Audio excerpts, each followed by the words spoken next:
رسول اللہ صلی اللہ علیہ وآلہ وسلم اس کتاب پر جو ان کے پروردگار کی طرف سے ان پر نازل ہوئی ایمان رکھتے ہیں، اور مومن بھی سب اللہ پر اور اس کے فرشتوں پر اور اس کی کتابوں پر اور اس کے پیغمبروں پر ایمان رکھتے ہیں، اور کہتے ہیں کہ ہم اس کے پیغمبروں سے کسی میں کچھ فرق نہیں کرتے، اور وہ اللہ سے عرض کرتے ہیں کہ ہم نے تیرا حکم سنا اور قبول کیا۔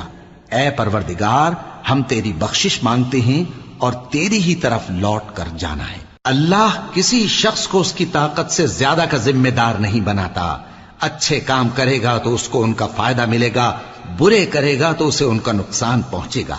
اے پروردگار، اگر ہم سے بھول یا چوک ہو گئی ہو تو ہم سے مواخذہ نہ کیجو۔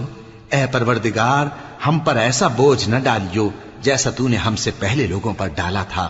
اے پروردگار، جتنا بوجھ اٹھانے کی ہم میں طاقت نہیں اتنا بوجھ